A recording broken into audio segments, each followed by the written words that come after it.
SIL, who was pregnant, stayed with us for free, threw out all of our food from the refrigerator while we were away, and when I questioned her about it, she called me fat. So I ejected her. Because she needed a cozy place to crash during her pregnancy and the apartment she shares with 3 roommates was not exactly suitable for her circumstances, my pregnant sister-in-law has been living with our family for free for the past 2 months. In an attempt to succeed as a model, the 22-year-old arrived here almost a year ago, immediately following her graduation. She has learned how to do some modeling jobs and has been rather successful at it thus far. But that was put on hold a few months ago when she became pregnant with her current partner. Despite their brief 6-month relationship, she has stated that she wants to retain the child for personal reasons. However, because her lover lives with his parents and is financially reliant on them, she is unable to live with him. My in-laws got in touch with my husband 2 months ago, a few weeks after she discovered she was expecting, and asked whether we would be prepared to assist her by allowing her to remain with us for a few months at no cost.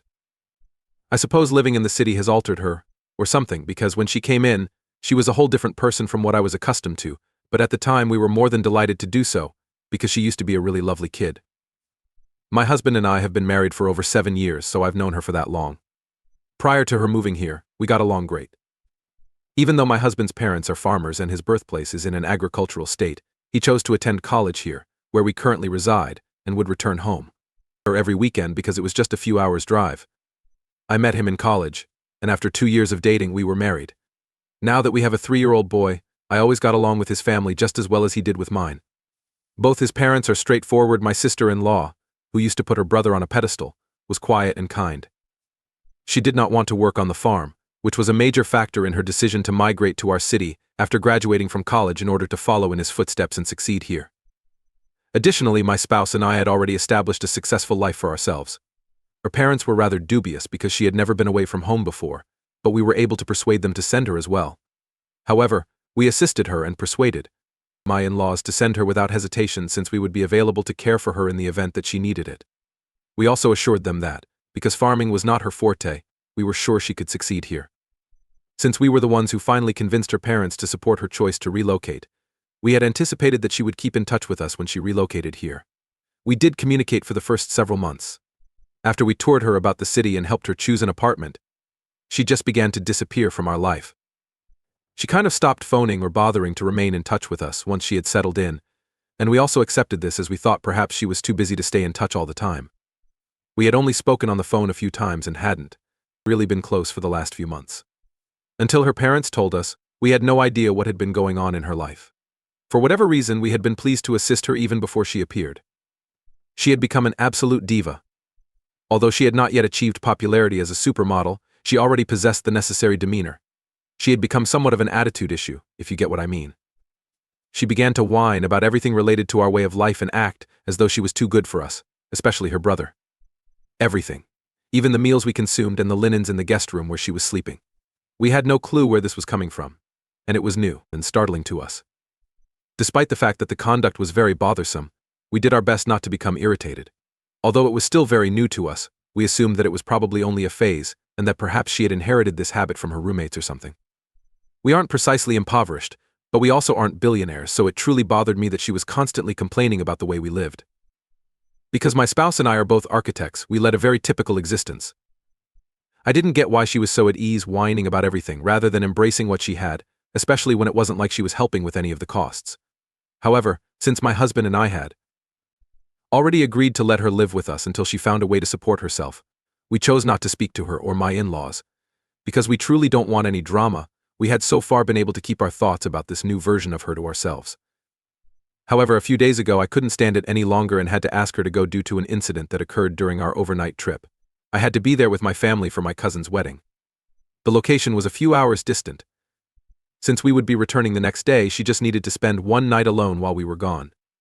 To be honest, my husband and I didn't believe anything could go wrong, but when we returned the next day I discovered that the refrigerator was completely empty when I went to fetch some food.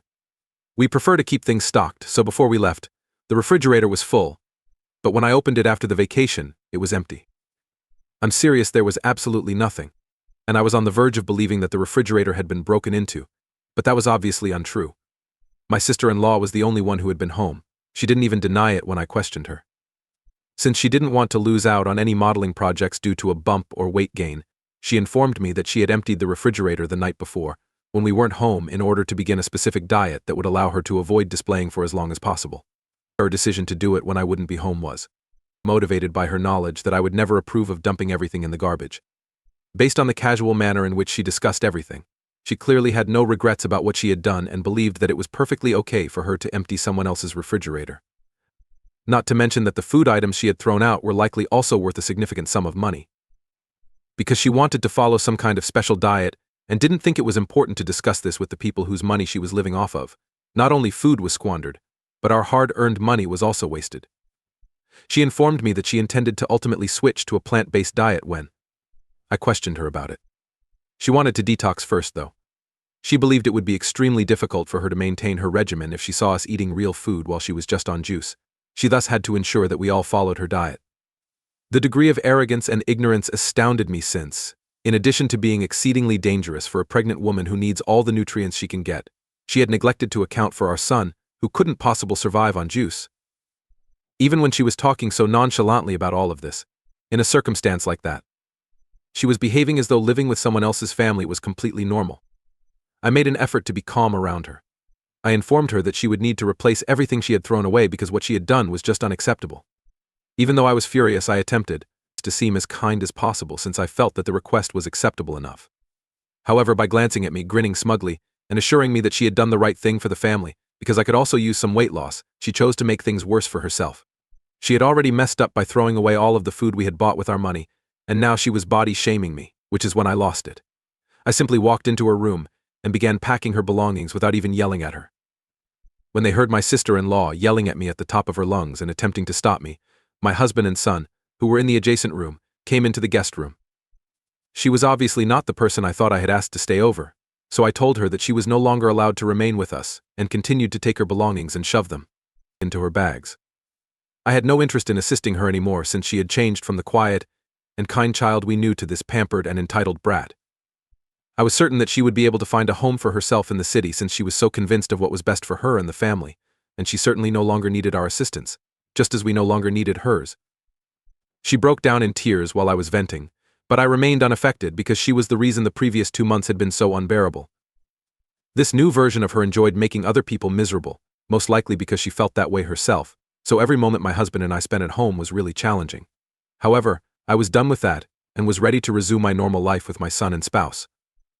She persisted in attempting to include my husband in the dispute, but he simply remained silent and returned to his room with our kid as I packed my sister-in-law's belongings and, after finishing, began walking toward the entrance of the house to eject her. She began to scream even more intensely than before and informed me she was not going anywhere after I had left all of her luggage on the front yard, but she still refused to apologize. I may have thought twice about what I was doing if she had just apologized for everything. However, I was so furious at the time that I took her by the arm, forced her out of the home, and then closed the door. She cried for around 20 more minutes while standing outside till I heard a car arrive and she left. I learned the next day that she was currently residing with her boyfriend, who had picked her up. I'm not sure why it couldn't have been planned from the start, but the issue is that I don't feel guilty about anything I did at the moment. However, my in-laws believe that my behavior was an extreme, a reaction, and that I should feel awful for kicking her out of the house when she was pregnant. In my opinion, that isn't the case because I had been harboring bitterness and hate toward her since the day she moved in, and the only reason I hadn't challenged her about her actions was out of fear that something similar would occur. I believe she forced me to act that way, and I can't apologize for it since I did all in my power to remain composed and avoid doing anything that would offend anyone. Furthermore, I believe that my sister-in-law is the one who should apologize to others since, whatever she did, it was incredibly foolish and insane. My in-laws, on the other hand, don't see it that way and urge that I speak with her and apologize for my actions because, in their view, they were totally needless. But in my view, she had been cruising for a bruise for the previous 2 months, and she ought to have known that if she continued to push our boundaries, this would undoubtedly occur eventually. After all, none of us are some other superior form of life that can forgive anything and move on. We are all still human. My spouse would admit that I was a bit too harsh in my treatment of her while I was kicking her out, but he doesn't have a strong view on the matter. He believes that what I did was impulsive. However, she was expelled for something that would have happened eventually. Maybe by him, if not by me. Since he believes that I could have been a little more kind, he doesn't really think that I need to apologize for anything, but he also doesn't think that his parents are being completely irrational by labeling it an overreaction. AITA for throwing my pregnant sister-in-law out of the house after she spent the night throwing everything in my refrigerator in the trash. Update 1: I booted my sister-in-law out of the house 9 days ago, and after a few days of arguments with my in-laws, I decided to stop answering their messages since I was at a loss for anything to say. I don't think I can make them recognize the issue with their daughter's conduct if they don't actually see it. Regarding my spouse, he believes that I handled the incident a bit too harshly, and I agree with him. He doesn't believe that anything I did was inappropriate. So other from that, he doesn't really want me to apologize for anything. So we're all right, him and me. That doesn't worry me. I assume that my sister-in-law is still living with her boyfriend, because we haven't heard from her since he picked her up from here. I suppose it's good for her. Fortunately, my kid hadn't been inquiring about her, although he was a little perplexed by what had transpired. Surprisingly, she got along well with our son, so it was unfortunate that she had to be expelled in this manner. In any case, I'm not going to sit here and second-guess what I had to do. There were no surprises when it came to the fact that she did not send us any money to replace all of the food that had been thrown out. However, if my in-laws, or heaven forbid, my sister-in-law herself dare to return, I know one thing for sure. This type of behavior is unacceptable, and I will not tolerate it. Therefore, I will undoubtedly demand that the money that is due to us be returned. In addition to saying that I should apologize to my sister-in-law and at least try to make amends with her, even if I don't let her move back in with us, my in-laws haven't bothered me since I stopped responding to their last 2 messages, which were sent 2 days ago. I'm obviously not going to do that, and I find it ridiculous that they want me to apologize to her given her actions here.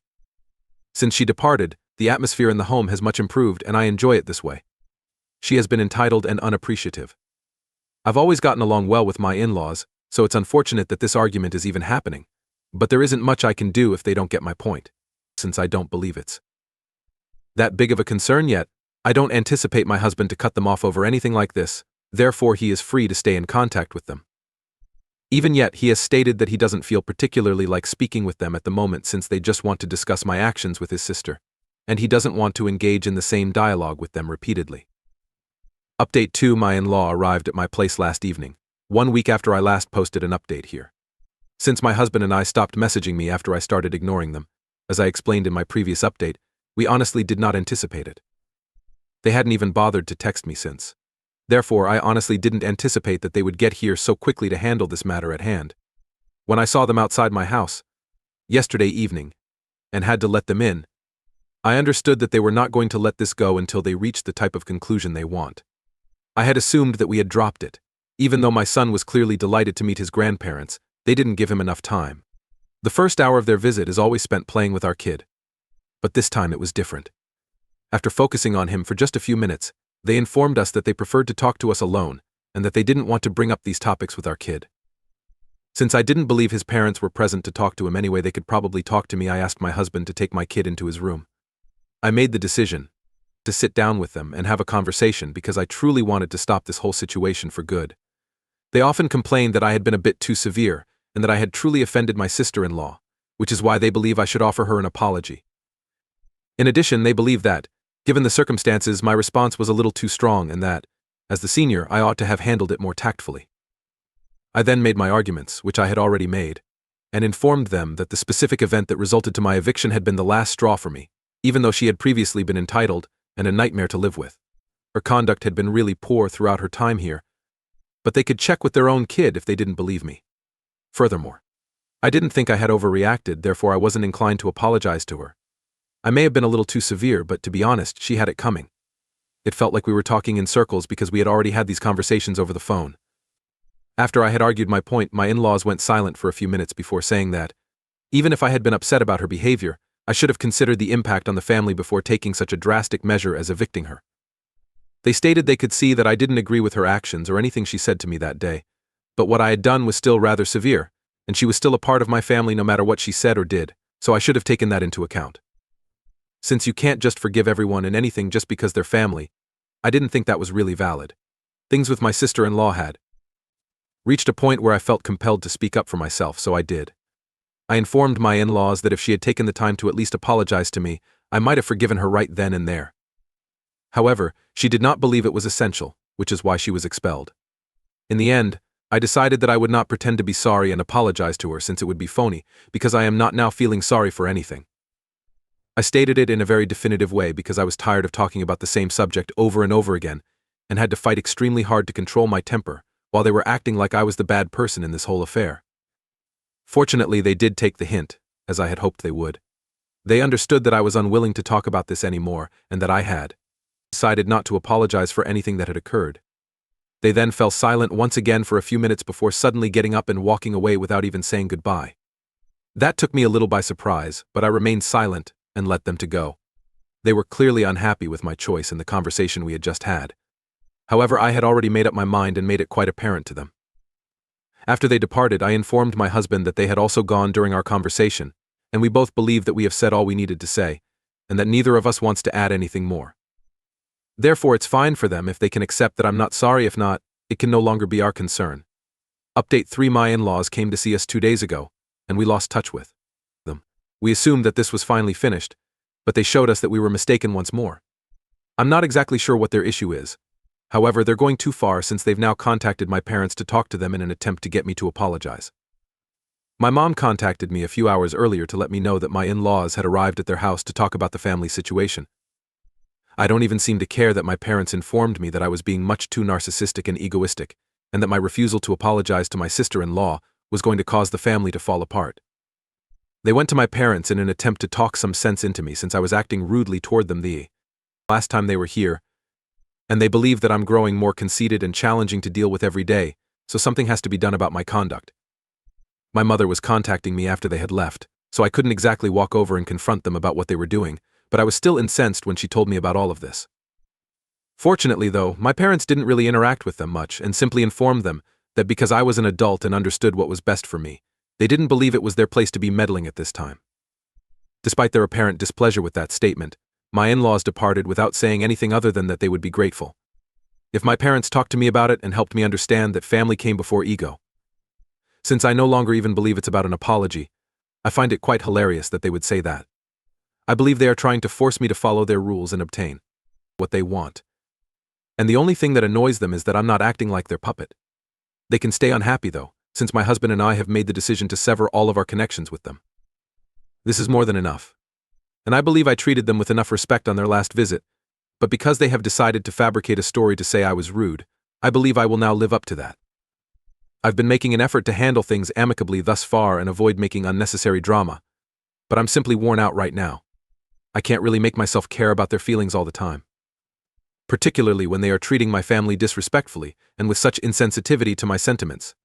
My spouse and I are done, and even if they apologize, I doubt we will see or communicate with them again anytime soon. We're going to make sure that we don't interact with them in the future because we need some time and space. Hi everyone, here is update 4. Our latest update was a few weeks ago, and we have banned my in-laws ever since, a few days following my previous post.